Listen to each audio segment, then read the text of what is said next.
बच्चों welcome to AK study. आज हम लोग क्लास 9 का mathematics model question paper set 1 करेंगे।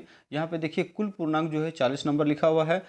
सेम टू सेम ऐसा ही क्वेश्चन आपको फाइनल एग्जाम में देखने को मिलेगा। तो प्यारे बच्चों सबसे पहले इस वीडियो को अपने दोस्तों के साथ शेयर करें। शेयर करना बहुत ज़रूरी है क्योंकि आपका दोस्त को पता चले और उसका लाभ एग्जाम में ले पाए। ठीक है, अब देखिए यहाँ पे सामान्य निर्देश में लिखा हुआ है कुल प्रश्नों की संख्या 40, सभी वैकल्पिक प्रश्न है, सभी प्रश्न एक स्तरीय है। यानी जो क्वेश्चन जितना भी आएगा एग्जाम में टीयर 1 में आएगा जो क्वेश्चन क्या होगा, सारा ऑब्जेक्टिव क्वेश्चन आएगा जिसको बहुवैकल्पिक हिंदी में बोलते हैं, और एक क्वेश्चन का 1 नंबर मिलेगा। तो इस तरीके से 40 क्वेश्चन करना है। यदि वीडियो आपको अच्छा लगता है, हेल्पफुल लगता है, तो वीडियो को लाइक करें एंड अपने दोस्तों के साथ डेफिनेटली शेयर करें।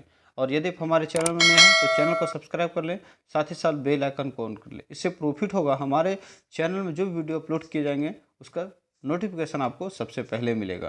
प्यारे बच्चों मैं आपको पुनः याद दिला दूं, ये जो मॉडल क्वेश्चन पेपर है ऐसा ही सेम टू सेम आपको एग्जाम में देखने के लिए मिलेगा। तो हम इस तरीके से 4-5 वीडियो अपलोड करेंगे जो आपको एग्जाम में सेम टू सेम हूबहू मिलने का संभावना है। मैं 100% के साथ कह सकता हूँ कि आपका जो एग्जाम होगा बस सेम टू सेम ऐसा ही होगा।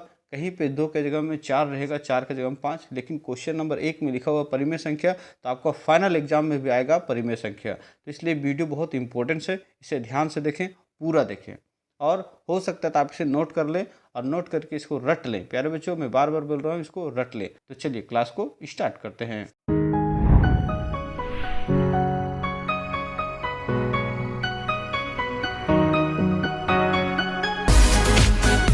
क्वेश्चन नंबर 1 में लिखा हुआ है निम्नांकित में कौन परिमेय संख्या है। ऑप्शन 1 में लिखा हुआ है 0, ऑप्शन 2 √2, ऑप्शन 3 पाई, ऑप्शन 4 इनमें से कोई नहीं। तो इसका आंसर होगा ऑप्शन ए 0। परिमेय संख्या किसे कहते हैं? परिमेय संख्या इक्वल टू होता है वह संख्या जो p/q के रूप में लिखा जा सकता है but q not equal to 0। अपरिमेय संख्या कहते हैं जिसे p/q के रूप में नहीं लिखा जा सकता है। आई होप आपको ये क्वेश्चन समझ में आएगा। चलिए नेक्स्ट क्वेश्चन की तरफ बढ़ते हैं। मेरे बच्चों क्वेश्चन नंबर 2 में लिखा हुआ है इनमें से कौन परिमेय संख्या 3 और 4 के बीच स्थित है। Option 1 3/2, option 2 7/2, option 3 3/4, option 4 4/3। तो इसका आंसर हो जाएगा ऑप्शन 2 7/2। आई होप आपको समझ में आया। चलिए नेक्स्ट क्वेश्चन की तरफ बढ़ते हैं। प्यारे बच्चों क्वेश्चन नंबर 3 में लिखा हुआ है निम्नलिखित में अपरिमेय संख्या कौन है। ऑप्शन 1 3, ऑप्शन 2 1/3, ऑप्शन 3 √4, ऑप्शन 4 पाई। तो इसका आंसर हो जाएगा ऑप्शन 4 पाई। आई होप आपको समझ में आएगा। चलिए नेक्स्ट क्वेश्चन की तरफ बढ़ते हैं। क्वेश्चन नंबर 4 में लिखा हुआ है पाई क्या है? परिमेय संख्या, अपरिमेय संख्या है, पूर्ण संख्या, इनमें से कोई नहीं। तो इसका आंसर हो जाएगा अपरिमेय संख्या ऑप्शन 2। आई होप आपको समझ में आएगा। चलिए क्वेश्चन नंबर 5 में लिखा हुआ है 36/100 का दशमलव प्रसार है शांत। ऑप्शन 2 में लिखा हुआ अनुमसानी आवर्ती, ऑप्शन 3 में लिखा हुआ अनुमसानी अनावर्ती, ऑप्शन 4 में लिखा हुआ है इनमें से कोई नहीं। तो इसका आंसर हो जाएगा 1 शांत। ठीक है, चलिए नेक्स्ट क्वेश्चन की तरफ बढ़ते हैं। प्यारे बच्चों क्वेश्चन नंबर 6 में लिखा हुआ है 5 + √5 इंटू 5 - √5 किसके बराबर है। तो इसका सॉल्यूशन यहाँ पे आप देख सकते हैं। सॉल्यूशन लिखा हुआ है 5 + √5 और 5 - √5। तो इस पे a बराबर हम मान लेते हैं 5 और b बराबर मान लेते हैं √5। तो प्यारे बच्चों आप इसमें देख सकते हैं एक बार a + b और a - b। तो फार्मूला क्या होता है? फार्मूला आप यहाँ पे देख सकते हैं a + b into a - b equal to होता है a² - b²। तो यहाँ पे 5 का स्क्वायर हम लिखेंगे और माइनस √5 का भी स्क्वायर करेंगे। तो 5 का स्क्वायर कितना हो जाएगा? 25 हो जाएगा, और माइनस का माइनस उधर जाएगा, और √5 का स्क्वायर 5 होगा। तो 25 में से 5 चला जाएगा तो बचेगा 20। तो आई होप आपको समझ आया। चलिए नेक्स्ट क्वेश्चन की तरफ बढ़ते हैं। क्वेश्चन नंबर 7 में लिखा हुआ है इनमें से कौन एक चर में बहुपद है। एक चर में पूछ रहा है ना, एक चर में देखिए चर जो होता है प्यारे बच्चों एक्स वाई जो हो गया तो 2 चर हो गया, एक्स वाई जेड हो गया तो 3 चर हो गया। ठीक है, तो इसमें बताना है एक चर वाला। तो इसका आंसर हो जाएगा प्यारे बच्चों ऑप्शन ए, क्योंकि यहाँ पे सिर्फ एक्स है। ऑप्शन अगर 2 की बात करें तो रूट अंडर में टी है, कभी भी जो चर होगा वो रूट में नहीं होता है। फिर यहाँ पे ऑप्शन 3 की बात करें तो ऑप्शन 3 में 2/y है जो चर बटा में भी नहीं होता है, ऑप्शन 4 में भी देखिए 1/x है, तो इस तरीके से इसका आंसर क्या हो जाएगा, ऑप्शन 1 हो जाएगा इसका आंसर। आई होप आपको समझ में आएगा। चलिए क्वेश्चन नंबर 8 को देखते हैं। क्वेश्चन नंबर 8 में लिखा हुआ है निम्नलिखित में कौन बहुपद नहीं है। ऑप्शन 1 में लिखा हुआ है 3√x, तो यहाँ पे x जो है रूट के अंदर आ गया, तो इसका आंसर हो जाएगा प्यारे बच्चों 1 हो जाएगा, क्योंकि कभी भी जो चर है वो रूट में नहीं होता है। तो आई होप आपको ये समझ में आएगा। क्वेश्चन प्यारे बच्चों क्वेश्चन नंबर 9 में लिखा हुआ है x = 1 के लिए बहुपद 5x - 4x² + 3 का मान होगा। तो प्यारे बच्चों अगर हम x = 1 लेते हैं तो इसका ऑप्शन जो दिया हुआ है वो ऑप्शन नहीं आता है, तो इसलिए हम ऑप्शन इस क्वेश्चन को सोल्व करने के लिए x = -1 लेंगे, तो इसका आंसर क्या हो जाएगा, -6 होता है। यहाँ पे सॉल्यूशन आप देख सकते हैं, सॉल्यूशन में अगर x बराबर हम -1 लेते हैं, ठीक है। तो आई होप आपको समझ में आया। तो चलिए नेक्स्ट क्वेश्चन की तरफ बढ़ते हैं। प्यारे बच्चों क्वेश्चन नंबर 10 में लिखा हुआ है x + 1 से 3x² + x - 1 को भाग देने पर शेषफल क्या प्राप्त होता है। तो चलिए इसे सोल्व करते हैं। आप अब यहाँ पे देख सकते हैं ऑप्शन 1 में दिया हुआ है 1, तो इस तरीके से इसका ऑप्शन हो जाएगा। चलिए नेक्स्ट क्वेश्चन को देखते हैं। क्वेश्चन नंबर 11 में लिखा हुआ है 12x² - 7x + 1 का गुणनखंड करना है। तो इसका गुणनखंड करेंगे हो गया 4x - 1 और इंटू 3x - 1, तो इस तरीके से इसका ऑप्शन हो जाएगा प्यारे बच्चों 3। आई होप आपको समझ में आएगा। चलिए नेक्स्ट क्वेश्चन। क्वेश्चन नंबर 12 में लिखा हुआ है x - 1 px बराबर लिखा हुआ है x² + x + k, इसे बोला है का एक गुणनखंड है, तो k का मान ज्ञात कीजिए। तो प्यारे बच्चों इसको हम लोग सोल्व करेंगे, तो आप यहाँ पे देख सकते हैं x - 1 है, तो x को हम अगर इक्वल टू से उधर ले जाएंगे तो क्या हो जाएगा, x बराबर माइनस में था दिए, उधर जाके इक्वल टू से उधर जाके प्लस हो जाएगा, तो x बराबर +1 आ गया। अब जहाँ जहाँ पे x है वहाँ पे +1 का मान रखेंगे, तो इसलिए k = क्या निकला, -2, तो इसका ऑप्शन हो जाएगा 2। आई होप आपको समझ में आएगा। चलिए नेक्स्ट क्वेश्चन की तरफ बढ़ते हैं। क्वेश्चन नंबर 13 में लिखा हुआ है इनमें से कौन 2 चर वाले रैखिक समीकरण है। तो 2 चर वाले प्यारे बच्चों x y z जो है इसी को चर बोलते हैं। तो ऑप्शन नंबर 1 में देखिए लिखा हुआ है 2x + 5, तो यहाँ पे सिर्फ x है, तो ये एक चर वाला हो गया, तो इसलिए ये आंसर होगा नहीं। ऑप्शन 2 में लिखा हुआ है x + y = 1, तो यहाँ पे देखिए x भी है y भी है, तो इसमें 2 चर हो गया। इस तरीके से इसका आंसर हो जाएगा option 2 x + y = 1। I hope आपको समझ में आएगा। चलिए नेक्स्ट क्वेश्चन की तरफ बढ़ते हैं। प्यारे बच्चों क्वेश्चन नंबर 14 में लिखा हुआ है 2x + 3y = 9 को ax + by + c = 0 में व्यक्त करने पर a, b और c का मान होगा। तो प्यारे बच्चों आप यहाँ पे देखिए ax लिखा हुआ है, तो a के जगह पे क्या होगा, a = 2 हो जाएगा, b = 3 हो जाएगा और c = क्या होगा, प्लस नहीं होगा, क्योंकि इक्वल टू से इधर दिख रहा है, तो ये 9 प्लस में है तो वो इधर आ जाएगा इक्वल टू से लेफ्ट साइड, तो क्या हो जाएगा, माइनस में हो जाएगा। तो इस तरीके से इसका आंसर हो जाएगा ऑप्शन नंबर 2। आई होप आपको समझ में आएगा।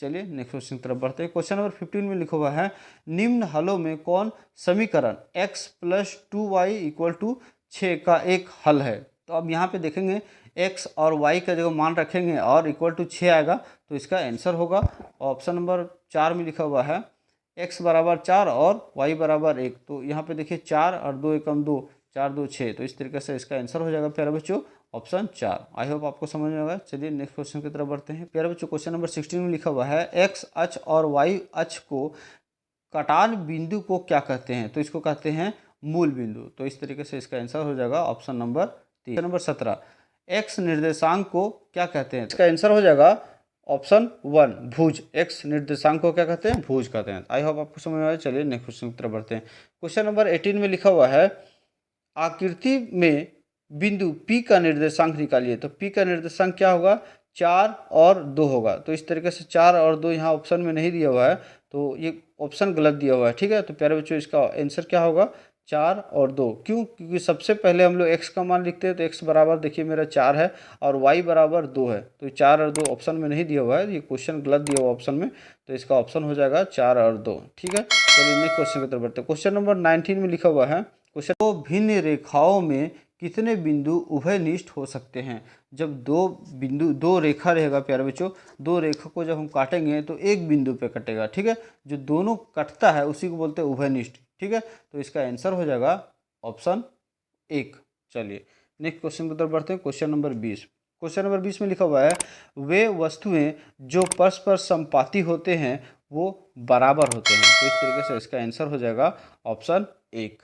क्वेश्चन नंबर 21, 54 डिग्री का पूरक कोण। प्यारे बच्चों, पूरक कोण किसको बोलते हैं? जब दो कोण आपस में मिलेगा और 90 डिग्री बनाएगा तो उसी को बोलते हैं पूरक कोण। तो इस तरीके से इसका तो यहाँ पे 26 डिग्री होना चाहिए, जो है नहीं। तो प्यारे बच्चों, इस तरीके से इसका आंसर जो होगा वो 26 डिग्री होगा, जो नहीं दिया हुआ है तो गलत है। ठीक है, चलिए क्वेश्चन नंबर 22 को देखते हैं। क्वेश्चन नंबर 22 में लिखा हुआ है 68 डिग्री का समपूरक कोण। समपूरक कोण का मतलब होता है जो दो कोण को जोड़ेंगे और दोनों को जोड़ने के बाद 180 डिग्री आ जाए, उसी को समपूरक कोण बोलते हैं। तो इसका आंसर हो जाएगा इस तरीके से option number 3, 112 degree. I hope आपको समझ में आएगा। चलिए नेक्स्ट क्वेश्चन की तरफ बढ़ते हैं। क्वेश्चन नंबर 23 में लिखा हुआ है 180 से अधिक लेकिन 360 से कम माप वाले कोण को क्या कहते हैं? तो इसको बोलते हैं प्रतिवर्ती कोण। आई होप आपको समझ में आएगा। अब यहाँ पे देखिए ऑप्शन 1 में लिखा हुआ है रिजु कोण। रिजु कोण किसको बोलते हैं? प्यारे बच्चों, जो 180 डिग्री का कोण होता है उसको रिजु कोण बोलते हैं। समपूरक कोण बोलते हैं दोनों कोण जोड़ने से 180 डिग्री होगा उसको समपूरक कोण बोलेंगे। अधिक कोण किसे बोलते हैं? जो 90 डिग्री से ज़्यादा परंतु 180 डिग्री से कम होगा उसको अधिक कोण बोलते हैं। आई होप आपको समझ में आया। चलिए नेक्स्ट क्वेश्चन की तरफ बढ़ते हैं। क्वेश्चन नंबर 24 में लिखा हुआ है आकृति में ए ओ बी एक रेखा है, ठीक है, और x का मान ज्ञात करना है। तो यहाँ पे x के बराबर देखिए, कोई भी जब सीधा रेखा होगा तो उसका दोनों कोण का योग यहाँ पे 4x + 5x को जोड़ेंगे तो दोनों कोण को जब जोड़ेंगे तो कितना होगा? 180 डिग्री होगा। ये रैखिक युग्म हमें बताता है कोई भी सीधा रेखा पे कोण जो बनेगा वो 180 डिग्री के बराबर होगा। तो यहाँ पे 4x + 5x इक्वल टू क्या होगा? 180 डिग्री। अब दोनों को जोड़ेंगे तो 9x बराबर 180 डिग्री, तो x बराबर क्या होगा? 180 में से भागा दे देंगे 9 से, क्योंकि इक्वल टू इधर गुना में है तो इक्वल टू से उधर जाएगा तो डिवाइड में आ जाएगा। तो 9 का पहाड़ 2 बार 20 डिग्री, x बराबर कितना निकला? 20 डिग्री। क्वेश्चन नंबर 25 में लिखा हुआ है त्रिभुज के तीनों कोणों का योग कितना होता है? तो तीनों कोणों का योग 180 डिग्री होता है। इस तरीके से इसका ऑप्शन नंबर हो जाएगा तीसरा। क्वेश्चन नंबर 26, दो सर्वागसम आकृति होते हैं, समान, असमान, बड़ा, छोटा। तो समान होता है, ठीक है। तो इस तरीके से इसका आंसर हो जाएगा ऑप्शन नंबर। क्वेश्चन नंबर 27 में लिखा हुआ है निम्नांकित में से कौन त्रिभुज की सर्वागसमता कसौटी है? तो इसका आंसर हो जाएगा ऑप्शन 3। प्यारे बच्चों, यहाँ 4 भी हो सकता है लेकिन दोनों में से बेस्ट जो है वो 3 है, ठीक है। आई होप आपको समझ में आएगा। चलिए नेक्स्ट क्वेश्चन की तरफ बढ़ते हैं। क्वेश्चन नंबर 28 में लिखा हुआ है त्रिभुज ए बी सी में बी सी बराबर ए बी और कोण बी बराबर 80 डिग्री, तो कोण ए का मान ज्ञात कीजिए। तो यहाँ पे आप देखिए प्यारे बच्चों, त्रिभुज के तीनों कोण का योग कितना होता है? 180 डिग्री। तो हम लिखेंगे कोण ए प्लस कोण बी प्लस कोण सी बराबर 180 डिग्री। अब यहाँ पे देखिए ए बी भुजा बी सी भुजा का बराबर है, तो इस तरीके से कोण ए से 50 डिग्री निकलेगा। तो आई होप आपको समझ में आएगा। तो इसका ऑप्शन हो जाएगा 3।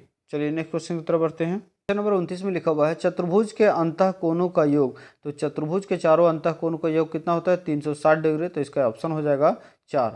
आई होप आपको समझ आएगा। चलिए क्वेश्चन नंबर 30, एक चतुर्भुज के कोण 3:5:9:13 के अनुपात में है, तो सबसे बड़ा कोण का मान निकालना है। इन सबको जोड़ेंगे तो हो जाएगा 30x = 360 डिग्री। तो x बराबर निकालेंगे 360/30, तो इसको भागा देंगे तो आएगा 12 डिग्री। तो x का मान कितना निकला? 12। अब सबसे बड़ा भुजा बड़ा कोण का बात कर रहा है तो बड़ा कोण क्या है? 13x। तो 13 × 12 लिखेंगे, 13 × 12 = 156। बड़ा कोण का मान जो होगा 156 डिग्री होगा। तो आई होप आपको समझ आया। चलिए नेक्स्ट क्वेश्चन की तरफ। क्वेश्चन नंबर 31 में लिखा हुआ है वृत्त की सबसे बड़ी जीवा वृत्त का होता है। तो वृत्त की सबसे बड़ी जीवा को व्यास बोलते हैं। इस तरीके से इसका ऑप्शन होगा ऑप्शन नंबर 2। आई होप आपको समझ आया। चलिए नेक्स्ट क्वेश्चन की तरफ बढ़ते हैं। क्वेश्चन नंबर 32 में लिखा हुआ है अर्धवृत्त का कोण होता है। अर्धवृत्त का जो कोण होता है वो ऋजु कोण होता है। ऋजु कोण को ही 180 डिग्री बोलते हैं और अर्धवृत्त का जो कोण होगा वो 180 डिग्री होता है। तो इस तरीके से इसका ऑप्शन हो जाएगा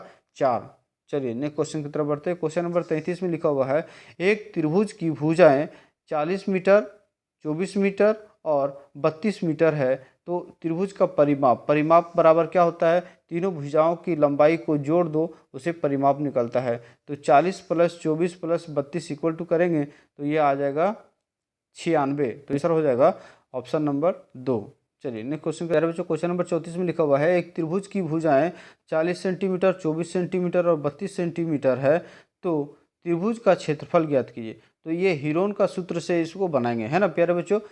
तो ए बराबर 40 सेंटीमीटर, बी बराबर 24 सेंटीमीटर, सी बराबर 32 सेंटीमीटर। फार्मूला होता है चूंकि एस बराबर ए प्लस बी प्लस सी बटे में 2, आप यहाँ पे देख सकते हैं 84 सेंटीमीटर। तो इस तरीके से इसका आंसर हो जाएगा 384 सेंटीमीटर स्क्वायर, जो ऑप्शन नंबर दिया हुआ है 2 में। अब आपको समझ में आया। चलिए क्वेश्चन नंबर 35, एक घन जिसका किनारा x है, यहाँ पे x नहीं a लिखना चाहिए क्योंकि ऑप्शन में जो है a दिया हुआ है ना, तो आप इसे x मान लीजिए। एक घन जिसका किनारा a है, ठीक, x नहीं a है, का पार्श्व पृष्ठीय क्षेत्रफल, पार्श्व का मतलब होता है चारों साइड, प्यारे बच्चों चारों साइड, तो घन में 4 साइड होगा, तो इसका आंसर हो जाएगा ऑप्शन नंबर 2 4a²।